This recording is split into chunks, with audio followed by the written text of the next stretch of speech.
Welcome back to this week's edition of Modern Tech and Transformation. I have with me Michael Brown, VP of Solution Architecture, and this week we are going to talk about data.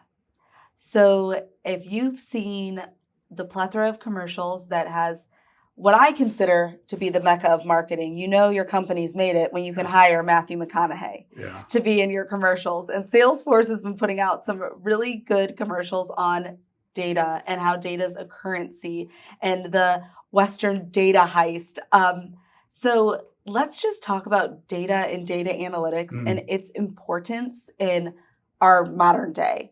So data analytics seems pretty intuitive. You look at data, you interpret it, but let's take it one step further. What does it even mean? Oh my goodness. You're right. I mean, when we were, talking about this, I was like, you're right. I mean, I say the term data analytics probably 50 times a day.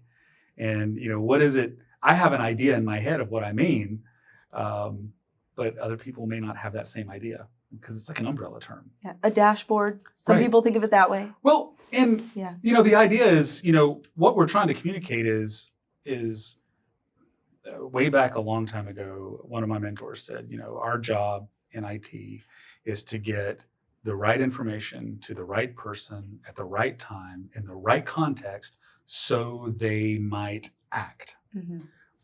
Everything that we're doing is to help a person act, do something, make something happen. And so that's really what data and analytics mean to me. And what I mean when I talk about it is we need action based on data. We need, we need to drive our actions and drive our decisions based on data.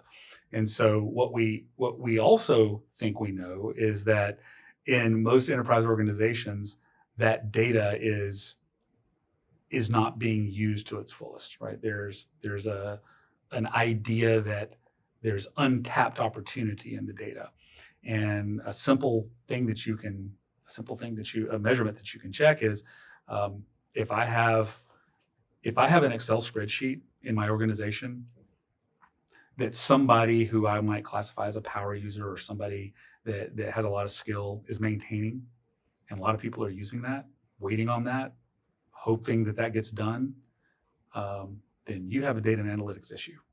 You're waiting on a human being to aggregate data. And what that tells us is a couple things. One, that's a great use case to fix. Mm-hmm. Two, you have data silos. You have data here, you have data here, you have data here, and they're not talking together, right? They're not communicating together.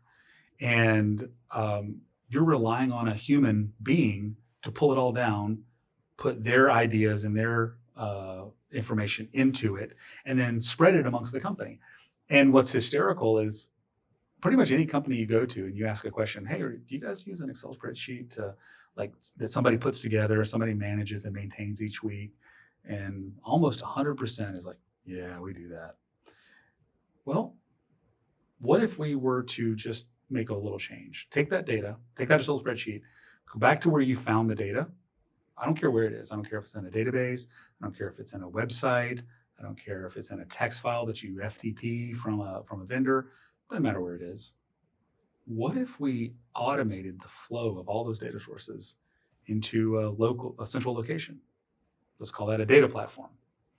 And then we mimicked all the work that person did. Maybe they take this and they convert it to currency. Maybe they convert the times. Maybe they do that. Whatever that work is, we build a business rules and algorithms to do that. And in an automatic way, we now produce that spreadsheet in real time, daily, all day. So that instead of waiting for that to come out every Tuesday or waiting that to come out after the end of the shift or waiting for that to come out after, that it's just always there. You've now done some data and analytics and you've also digitally transformed. If you do that exercise 5 times, you fundamentally changed that portion of the company. Because now all of that data is now there in real time and people can use that to act. That's going to beget new data sets, new questions, because we've never done a project we call it a data lab where we go through this exercise. We've never done a project like that to where at the end of it, the customer didn't go, could we add this to that? Or could we add that to that? And so it's, when you talk about data and analytics, once you see that automation take place and that data take place, or that information take place, and you're able to act on something that you've built, people get excited. And so, yeah. So talk about a time where you've done this with a client without giving Sure. any names or anything. Right. So we did, there was a company that, I don't want to give away. So they made a product that everybody buys. It's in your house. And they had 2 plants that made the primary product and 16 plants that used that product to manufacture what we buy. Mm-hmm. I know that's super vague. I'm sorry.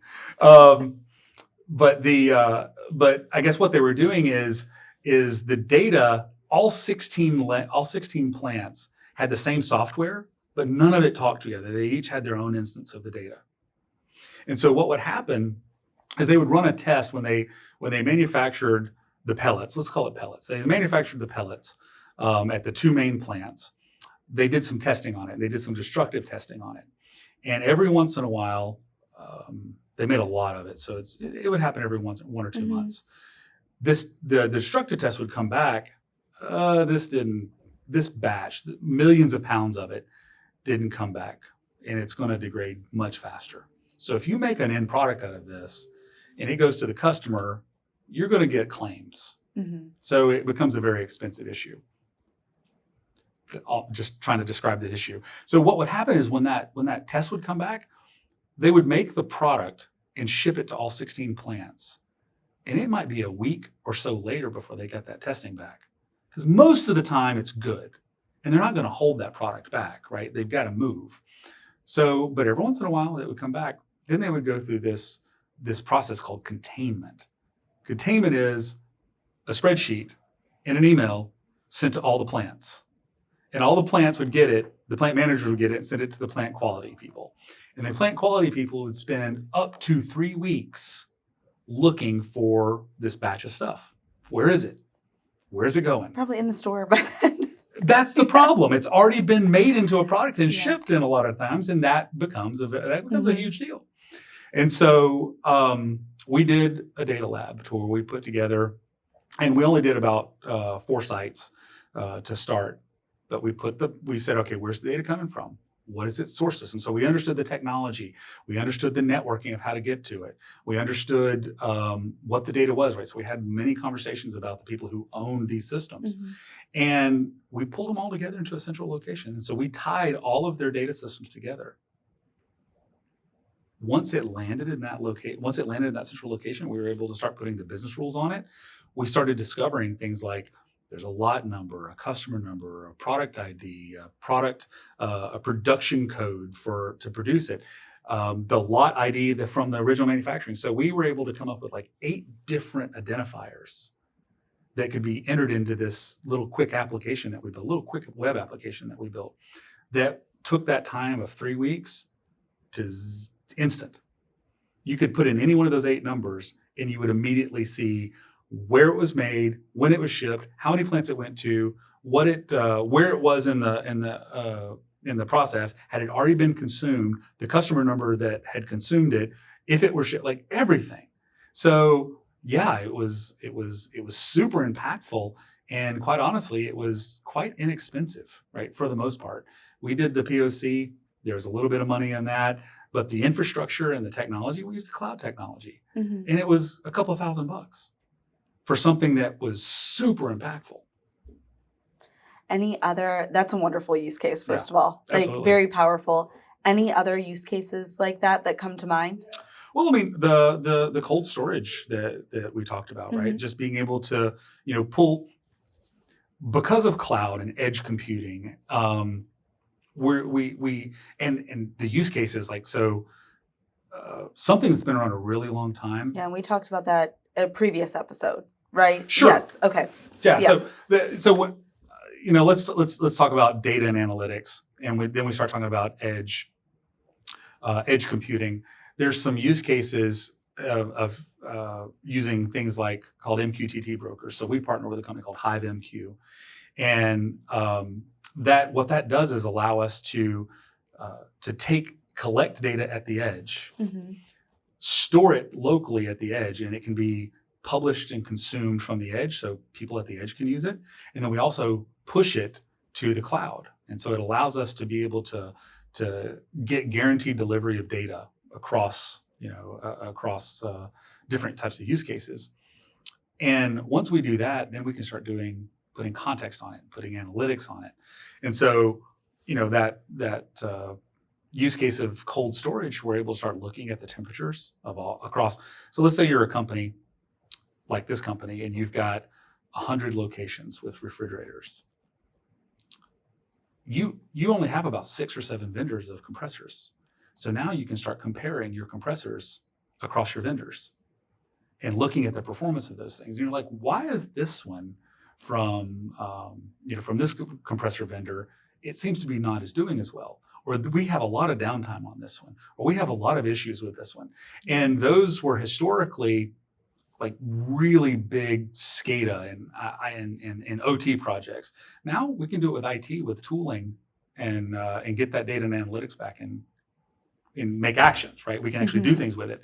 And so the barrier of entry for these types of projects is coming way down because of the data and analytics tools that we have, because of the edge and IoT tools that we have, and because of the networks that we have access to. No, that's another great story. Yeah. And data silos are something even we all fall into them, Yeah, right? absolutely. Every company falls into them. And I know it's something I try to get my team away from, but we still have work to do internally, right? What would you say to someone that's like, hey, I have this data, now what? It really goes back to, it has to be use case driven, Mm-hmm. right? There has to be a reason for what you're doing. But it's a super simple self-test. If you have data, what report are you running daily? And if there is any manual intervention, get rid of it. That's it. Get rid of the manual intervention. There should not be, you should have actionable information at your fingertips without intervention. That is digital transformation. Like if you look at the goal of digital transformation, it is having a digitally connected business, right? All the layers of your business are connected. Data is flowing freely between them, and that's that's the idea that we're trying to get to. And everybody goes, well, that's a utopia. That's going to be hard to get to. Well, digital transformation is not a product, not something you can buy. It's a strategy. We've definitely had that conversation before. But that strategy starts with a single use case, and find every single important report, important dashboard, important piece of information that you need. And if it's not automatically delivered in an automatic way, change it. If you don't know how to change it, call us. We'll show you how to change it. And the one thing I want to end with, because we say data is so important, what if a company comes to you and they're like, we haven't been collecting this data? That happens. What advice would you give them? Well, I mean, it's if they've, so there's a lot of times there's reasons for that. And so first you validate, if you need to collect it. But a lot of times, what is it that people really want? They want predictive. They want AI, ML, like that's what they want.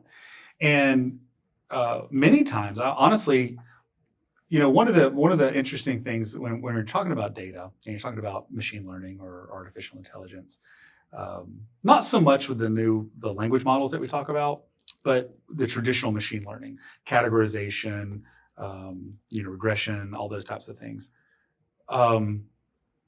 Sometimes you're not collecting the right data. You might be collecting data, but you're not collecting it correctly.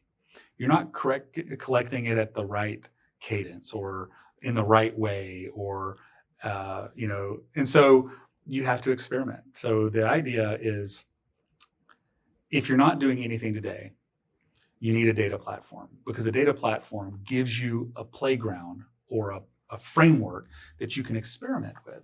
Because you may have a lot of data and you do not know if it's good for AI and ML yet or not. We talk about, like last year we talked about, is your data AI ready? Yeah. It's probably not. No, most of it's It's not. probably not. But the only way you're going to know that is going through an experimentation. And if you spin up a giant project every single time, it's going to waste a lot of time and it's going to be super inefficient. The idea is you want to build a data platform so that you can automate your data, automate testing if your data is going to work in ML, and build a platform so that you can experiment quickly. And if you're not collecting the data correct or in the right way, go back and figure out how to get it the right way. Or build processes that will convert it to the right way so that you can do your work. So it's, yeah, I mean, when we're talking about data and analytics, actionable data is the key. Automation is the way to make actionable data digitally transformed. And that's the way that, that's how we see it. We want to be able to help automate the data flows, build the platforms so that we can get actionable information, experiment with the data that we have so that we can see if it's ready, and then put algorithms to work to be able to help us make decisions. And once you master data, you hire Matthew McConaughey to That's promote right. your product. That's right. Full circle in this That's episode. right. Are we doing that? That's our goal. Okay. That's our goal. Okay. So thank you again, Michael, for another Awesome. wonderful episode. I appreciate you being here. And we will see y'all next time. Awesome.